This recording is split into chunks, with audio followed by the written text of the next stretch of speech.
La semana pasada, el Consejo General del Instituto Nacional Electoral otorgó el registro a 3 nuevos partidos políticos. Movimiento de Regeneración Nacional, Morena, tiene antecedentes en la corriente política que apoya a Andrés Manuel López Obrador. Los representantes legales del partido son Martí Batres, Berta Elena Luján, excontralora general del Gobierno del Distrito Federal durante la administración de Andrés Manuel López Obrador, y Tomás Pliego Calvo, ex asambleísta del PRD. Morena registró 131.205 afiliados. Por su parte, el partido Encuentro Social, PES, se creó como un partido político local en Baja California en el 2006. Esta organización política centra sus objetivos en el desarrollo social, la libertad de conciencia y religiosa. Además, se consideran el partido de la familia. Apenas obtuvo el registro del INE y comenzaron las críticas porque su presidente, Hugo Eric Flores, es denominado como pastor evangélico, aunque, según declaraciones del mismo, ya no es ministro de culto. Cabe recordar que la Constitución Política de México prohíbe a los ministros de culto participar en actividades políticas. El PES registró a 94.305 afiliados. Finalmente, el Partido Humanista lo dirige Ignacio Iris Salomón, un exdirigente de la Confederación Nacional Campesina. La organización política dice promover la participación del pueblo en la vida democrática, contribuir a la integración de la representación nacional y hacer posible a todo ciudadano el acceso al poder público. El partido registró a 77.489 afiliados. Y este partido humanista, dicen los que saben, está identificado con Felipe Calderón y que, entre otras cosas, sería el motivo de su regreso a México después de tener una estancia académica en una universidad importante de Estados Unidos para, pues un poco como hizo el PG escindiéndose del PRD, en la escisión del PAN llevarse a algunos militantes que incluso tienen en este momento un cargo público. Platicamos acerca de eso con Jorge Rocha. ¿Cómo estás, Jorge? Buenas noches, ¿cómo están todos? Bienvenido. Con Miguel Arábalo, bienvenido. Ricardo, Jorge, Rodrigo. Y Rodrigo Rincón, nada más. Rodrigo Cornejo, siempre que estoy cambiando el nombre. ¿Qué pasó? No, buenas noches a todos, Rodrigo Cornejo. Rodrigo. Bueno, bienvenidos. A ver, en principio, ¿cómo leyeron la posibilidad de que, o mejor dicho, ya la concreción de que tengamos 3 partidos políticos más? Por lo tanto, ya hay 10 registrados en el país. Pues mira, a mí me preocupa la manera como se han ido construyendo los partidos en México, sobre todo estos llamados partidos chicos, los partidos, bueno, algunos les llaman los enanitos toreros, o sea, estos nombres luego despectivos, la chiquillada, que luego nomás se llevan presupuesto y que nacen y desaparecen de manera muy rápida, que esa es la historia real de los movimientos pequeños. Se supone que en una teoría, en una democracia sólida y de acuerdo a las teorías políticas, este tipo de partidos tendrían que ver con la defensa de derechos de minorías, fundamentalmente, ¿no? Tienes partidos mayoritarios, más en una lógica ideológica, y luego tienes partidos más pequeños que representan minorías, ya sea de ciertos sectores sociales o incluso minorías territoriales, hablando de partidos más regionales, ¿no? En el caso de México no hemos tenido realmente esa experiencia. O sea, este tipo de partidos responden a 2 tradiciones fundamentalmente. Una es a escisiones de los grandes partidos políticos. De hecho, por lo que se mencionaba en el spot, tanto el humanista tendría que ver con una ruptura de Calderón con el PAN, Morena, por supuesto que es una ruptura de Andrés Manuel López Obrador con el PRD. Entonces no son partidos políticos que de sí representen a minorías como tal, sino más bien son escisiones de los partidos grandes, ¿no? Desde ahí creo que ya hay una perversión. Y la otra es que históricamente este tipo de partidos crecen y desaparecen. De hecho, el otro día revisando elecciones en Jalisco desde el 88, contabilicé 15 partidos políticos que han disputado en Jalisco elecciones, de los cuales en realidad han quedado 3 o 4. Es decir, pues lo que tienes, el resto son 9 partidos o 10 partidos de pedacera, por decirlo menos. Entonces habrá que ver estas experiencias, habrá que ver lo que pasa con el PES y con el humanista. Probablemente el caso de Morena sea un poco diferente porque probablemente termine fagocitando a los otros partidos de izquierda que siguen siendo muy minoritarios, como el PT, por ejemplo, o incluso el MC, ¿no? Ahora a nivel nacional sobre todo. Habrá que ver ese derrotero, pero yo no podría hablar de que tenemos una novedad democrática por el origen que tienen estos partidos políticos. Más bien lo que vamos a tener es más signos en las boletas, cosa que no le va a decir gran cosa a la gente porque eso no se traduce, por supuesto, en más democracia. Y sí, un presupuesto de partidos más repartido. Ese 30% que es igualitario, ahora en lugar de repartirse entre los actuales partidos, pues lo van a tener que repartir entre otros 3 más. De hecho, hoy mismo un periódico sacaba de que el principal partido afectado con esta aparición en términos de dinero es el PRI, precisamente. Pierde 26 millones. De hecho, esa decisión del día de hoy del IFE ha provocado que los representantes de algunos partidos políticos pues estén furiosos, porque lo que hicieron fue que lo que quedaba de bolsa para presupuestarlo a los partidos políticos lo dividieran entre 10 y por lo tanto les toca a todos igualitos, sean grandes, chiquitos o medianos, de 31 millones de pesos, más algunas otras prerrogativas que en suma serían como 36 millones de pesos. Bueno, esto hizo que se enojaran algunos representantes de partidos porque dicen, a ver, como a mí, por ejemplo, que soy el PRI, que tengo larga trayectoria y demás, me rasuran tanto para darle al PG y a estos nuevos partiditos lo mismo que me van a dar a mí. Eso es en la distribución de este año. Habrá que ver cómo queda la del próximo año, ¿no? Rodrigo.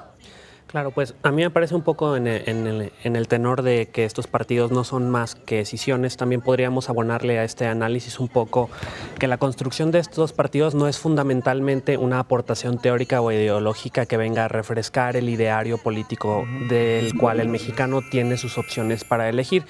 Es decir, que, por ejemplo, yo leo estos partidos como varias opciones, por llamarlas de alguna manera, irredentistas en términos de que o son una especie de sedimentación purificadora de los principios que se han perdido en los grandes partidos por el estar en esta constante fricción democrática que los desgasta y eventualmente pierden el rumbo y hay que recuperar la esencia, tanto en el caso de Morena como en el caso del Partido Humanista, por ejemplo, al leer sus escuetos.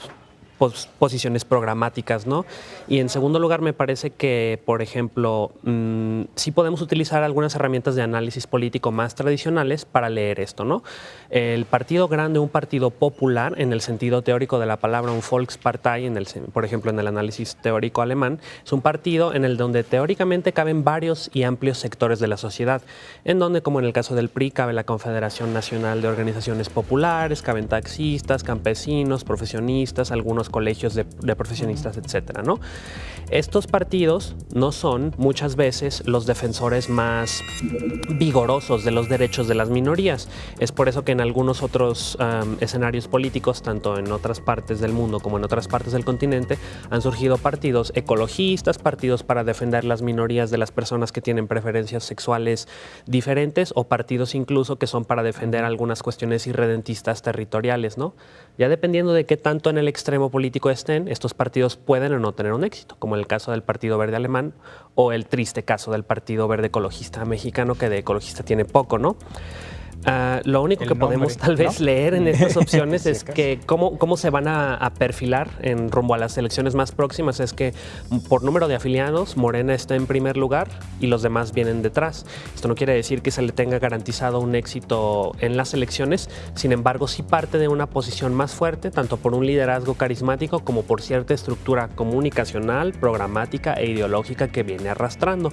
Habrá que ver si la fuerza de sus militantes y este liderazgo carismático no terminan por ser o su propia tumba o su propio horizonte que no va a poder superar. Es decir, solamente encapsular a los votantes que ya iban a votar por este partido de por sí y no logra tener un efecto atractor hacia algunos votantes que están marginalizados por los partidos de izquierda. Claro. Vamos a una pausa, después de la pausa le damos la palabra a Miguel y pues sí, en esta última idea que plantea Rodrigo, en realidad lo que se tendrían que proponer estos partidos es no ir a quitarle votos a los que ya tienen, por ejemplo, los grandotes, sino ir por ese 60% en promedio de decepcionados que no acuden a votar en ninguna elección porque no encuentran opciones. Ya regresamos.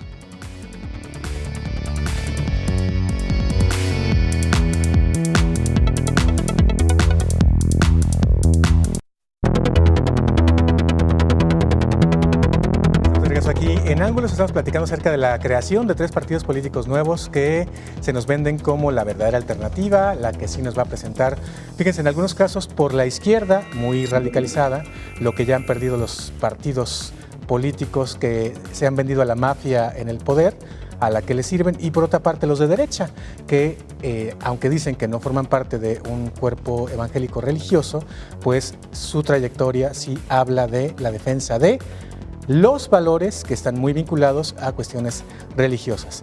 En estos casos, bueno, pues serían como las posturas de péndulo, y en medio tenemos al humanista, que ahora resulta que los expanistas serán los moderados en los términos de derecha, ¿no? Miguel, ¿tú qué opinas? Bueno, pues estos nuevos 3 partidos, de estos platicábamos hace ratito, yo lo veo como 2 partidos jugar a hacer política, que es el humanista y el de los evangélicos, que está relacionado a este sector religioso. Y el tercero, que es el de Andrés Manuel, que bueno, yo siempre he tenido mi postura ante ese partido, que lo veo como su jubilación, ¿no? O sea, está haciendo su colchón de jubilación Andrés Manuel con ese partido para cuando juegue las del 18 y salga, bueno, pues ya tendrá con qué irse a descansar. Pero creo que estos 3 partidos, Morena es el único que tiene cierto futuro. ¿Por qué? Porque, bueno, para empezar está dividiendo a la izquierda mexicana. O sea, si la izquierda tiene la posibilidad de llegar a la presidencia en el 2018, es siendo una izquierda unida, una izquierda donde todos los partidos, PT, MC, PRD y Morena, jueguen juntos.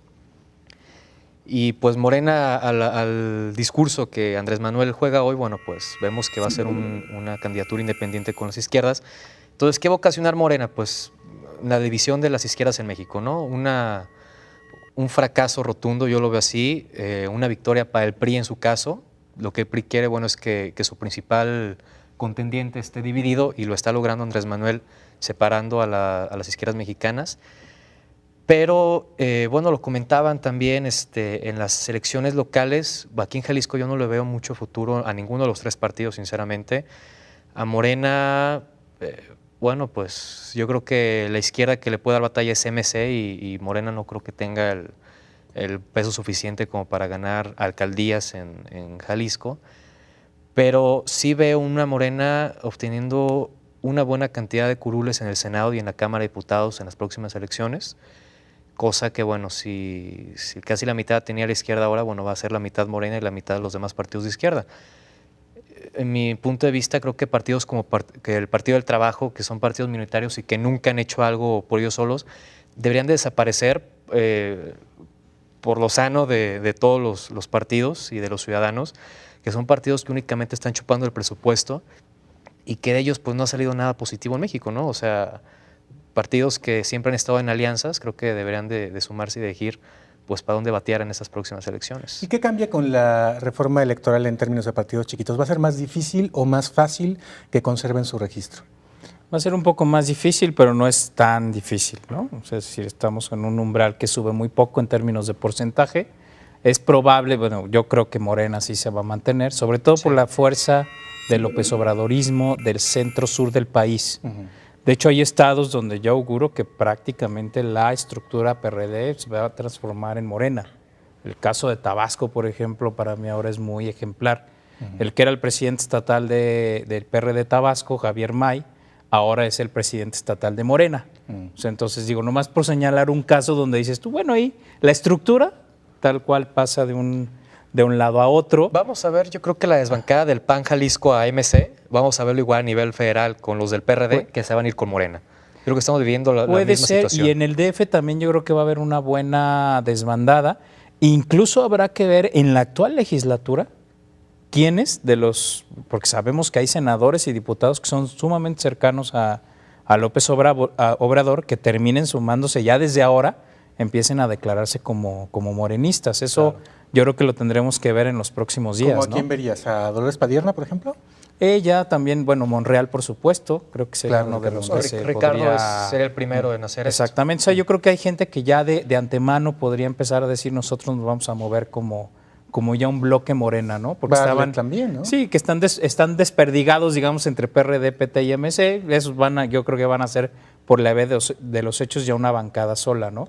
Creo que el caso, digo, obviamente de Morena sí se va a mantener como un partido. Eso yo creo que les da con la fuerza actual que tienen para hacerlo. Los otros dos habrá que ver, ¿no? Porque además lo que este partido humanista pues, lo que va a hacer es dividir a un PAN que está en una tremenda crisis. Dividirlo dividido, y ¿no? que además cada día cada semana nos van presentando una forma más de cómo se puede estar más en crisis. Entonces, obviamente el Partido Humanista también los va a dividir. Y el PES, pues es un partido regional, seguramente en el estado donde proviene, de Baja California, va a obtener una buena votación sin duda, pero habrá que ver si logra rebasar las barreras de su estado para colocarse nacionalmente. Yo es el que vería con mayor debilidad de los tres, desde mi punto de vista, e intentándole hacer al futurólogo. Al futurista. Sí, pues podríamos tratar de predecir si cada partido puede superar el microcosmos dentro del cual se gestó, en tanto que uno tiene que trascender las limitaciones territoriales autoimpuestas por su génesis, el otro tiene que trascender la lucha fratricida y las tendencias cismáticas de su génesis también, y el otro partido tiene que, en el caso, Partido de Encuentro Social, el Partido Humanista, y ahora en este orden de ideas, Morena tendría que ver si... creo que no va a tener tantas dificultades en mantenerse dentro de su microcosmos para ser autosustentable políticamente hablando. Sin embargo, habría que ver cómo se traduce a nivel federal esta desbandada, y a nivel local si puede trascender las fronteras de la posible popularidad dentro del Distrito Federal y en el sur-sureste mexicano, que es en donde más afinidades y simpatías despierta el político más carismático de Morena y artífice de su creación, también hay que decirlo, Andrés Manuel López Obrador. Que ahí también es un contraste, ¿no? Porque por una parte en Morena vemos la clara figura de Andrés Manuel López Obrador, y en el caso del humanista vemos la figura de Felipe Calderón, pero completamente atrás, ¿no? Pues en por ahí sombras. hay una eminente gris, ¿no? Un cardenal Richelieu por hacer ecos en la historia, una mano detrás del trono, en tanto que sería... pues difícil, me parece, ver la imagen de Calderón de manera más diáfana detrás de la creación de este partido. Y yo me cuestiono, ¿qué va a pasar con Morena el día que Andrés Manuel esté? O sea, yo no le veo un futuro a Morena sin un Andrés Manuel, porque la gente que está afiliada a Morena no es por Morena, es por Andrés Manuel. Y la gente que vote por Morena no va a ser por Morena, va a ser por Andrés Manuel. O sea, es el proyecto de una persona, y el día que esa persona, por X o Y razón, no esté participando ya activamente en la política mexicana, presiento que ese partido va a encontrar su fin.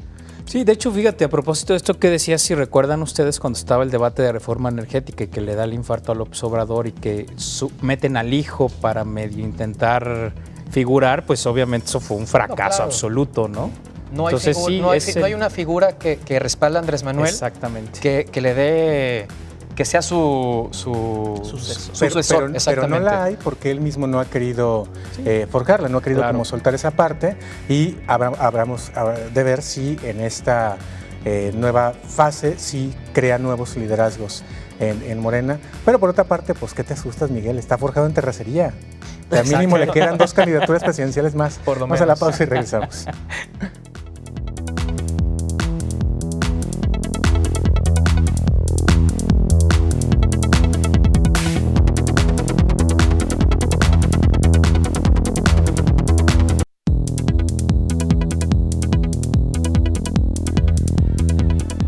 El presidente de México, Enrique Peña Nieto, promulgó este lunes las leyes secundarias de la Ley de Telecomunicaciones y Radiodifusión. En un evento realizado en el patio de honor de Palacio Nacional, el mandatario mencionó los aspectos positivos de la ley. En materia de Internet, pone las tecnologías de la información al alcance de más mexicanos y asegura la libertad de expresión en ellas. Obliga al Estado a ofrecer Internet gratuito en 250,000 sitios públicos del país, principalmente en escuelas, bibliotecas, hospitales y plazas públicas. Peña Nieto felicitó a los senadores y diputados federales tras considerar que hubo madurez política mientras la iniciativa estaba en el Poder Legislativo. Además dijo que la transición de televisión analógica a digital se realizará a más tardar en diciembre de 2015. Pues miren qué bien, finalmente la agenda que puso el 132 influyó y ahora sí tenemos las bases para que los medios sean verdaderamente democráticos, ¿no, Rodrigo? Eso es lo que nos está diciendo todos los partidos que están presumiendo lo que gustaríame mucho aprobaron. poder suscribir tu mensaje y decir, ya nos tenemos que retirar del escenario político porque ya no hay nada que hacer. Tenemos la legislación perfecta en materia de ley de telecomunicaciones, pero a mí me parece que si bien la agenda que el 132 trató a sangre y fuego desde el 2012 hasta la fecha de insertar en el discurso político nacional, sí encontró algunas intersecciones con el debate que se dio tanto en la Cámara, bueno, más en la Cámara de Senadores que en la de Diputados, y en el debate público, en la plaza pública del Internet, por así decirlo.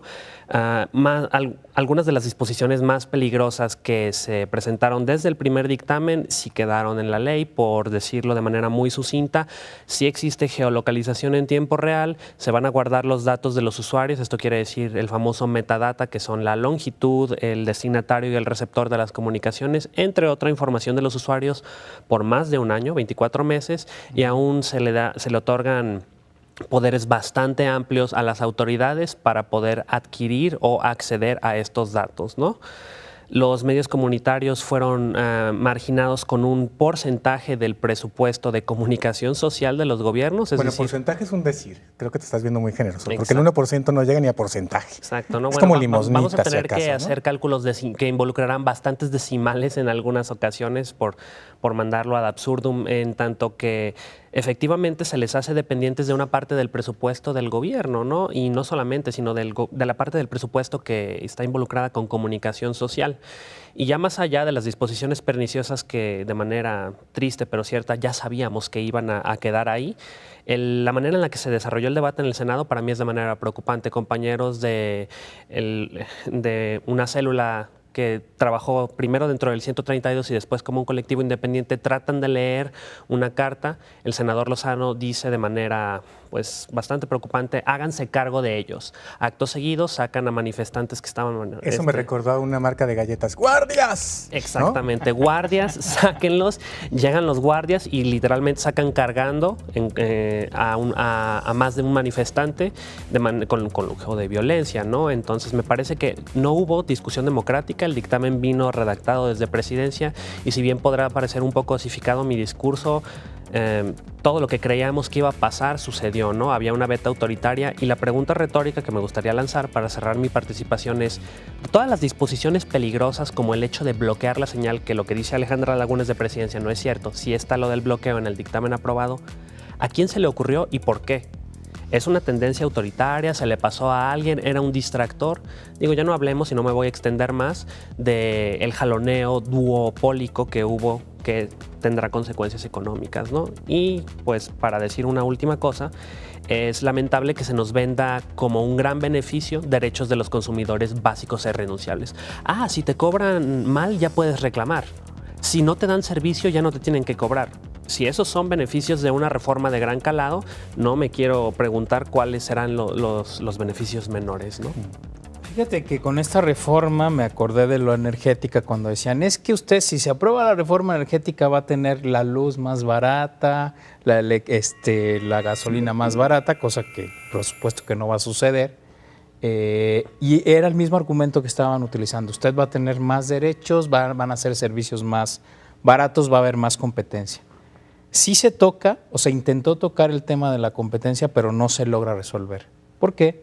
Porque las grandes, sobre todo Televisa, sigue manteniendo prerrogativas importantes y porque los medios comunitarios realmente no son fortalecidos. Ese es un tema que me preocupa mucho. O sea, es decir, el gran incentivo que era regular la competencia no lo logra con esta reforma. El otro tema es el que se colaron medidas de seguridad nacional en esta ley que ya venían desde hace tiempo. Es decir, no es novedad que quieran hacer este tipo de prácticas autoritarias. Lo preocupante es que en una ley de telecomunicaciones las logran colocar. Este tipo de disposiciones ya las querían haber o las estaban queriendo manejar desde 2008, cuando fue la reforma del sistema de seguridad, ¿sí? No lo lograron hacer en ese momento, ahora sí la logran colocar, que sí son, digamos, cosas preocupantes porque no hay ningún procedimiento regulador. el grave problema. Igual dices, bueno, sí se pueden mantener y sí se pueden recoger estos datos, pero eso tiene que pasar por un juez y tiene que haber tal procedimiento y tales autoridades son las facultadas. Eso queda en la ambigüedad. Y por supuesto este tipo de disposiciones sin controles democráticos son una puerta para el autoritarismo y el abuso. Y ahí hay un punto cosa jurídico, que me parece gravísimo, ¿no? Claro, hay un punto jurídico muy importante. Yo he estado recalcando que esta reforma, bueno, pues carece de constitucionalidad en muchos sentidos. ¿Por qué? Porque, como tú lo comentabas, al momento en que las compañías de comunicaciones tienen la obligación de guardar nuestra información como usuarios de las comunicaciones y el gobierno sin mediación judicial puede acceder a esta información. A principios de año el Tribunal de Justicia de la Unión Europea declaró ilegal en Europa este tipo de actividades que se venían realizando desde los atentados terroristas en Madrid y en Londres, bueno, pues con argumento de seguridad nacional, ¿no? Para evitar actos terroristas. Pero aquí en México, bueno, tenemos el ejemplo de que Europa ya lo declaró ilegal. ¿Por qué? Porque viola derechos humanos de información personal y de la libre comunicación. Aquí en México vamos a ver que de nueva cuenta la Suprema Corte de Justicia de la Nación tiene que entrar a corregir los errores que nuestros diputados, a pesar de que colectivos y expertos se los hicieron recalcar, aprobaron la reforma con todo y este acto inconstitucional, y habrá que esperar que la Suprema Corte de Justicia tome cartas en el asunto, bueno, para decretar la inconstitucionalidad de esta ley. Esa es la otra. Miren, ahorita fue apenas una pasadita. El próximo miércoles tendremos una segunda parte de la mesa que tuvimos la semana pasada con miembros de la AMEDI sobre esta reforma en telecomunicaciones para que ustedes conozcan detalle a detalle cómo va a operar. Pero también, muy importante lo que menciona Miguel, han venido surgiendo por lo menos dos movimientos que van a buscar la inconstitucionalidad de esta ley. La primera es de propios senadores que no estuvieron de acuerdo con lo que se aprobó por la forma en que se aprobó, claro. Además dicen violando el proceso legislativo, pero además yendo en contra de la Constitución porque no corresponde con lo que se había ya aprobado el año pasado. Y por otra parte también se está gestando un movimiento que ustedes búsquenlo en Twitter, es #LeTocaAlIFAI, para que el IFAI, en uso de sus facultades también de promover una controversia constitucional, promueva una justamente porque mis datos personales, los de Jorge, los de Rodrigo, los de Miguel y sobre todo los suyos, van a estar en manos de quién sabe quién y con quién sabe qué usos. Por lo tanto, pues le está pidiendo un grupo de ciudadanos, organismos civiles y demás a el IFAI que promueva esta controversia constitucional. El IFAI ya inició esta investigación. Hoy leía en el periódico que el IFAI ya había iniciado el análisis de este tema. Y no es la primera vez, ya algunos senadores ya echaron para atrás lo que le llamaron la ley Televisa. Exactamente. Por Entonces, esta razón. Hay esperanzas. Bueno, nos vamos, gracias, pásenla muy bien. Quédense acá al 44 aquí en Guadalajara y el 31.2 en Los Ángeles. Hasta la próxima, pásenla bien.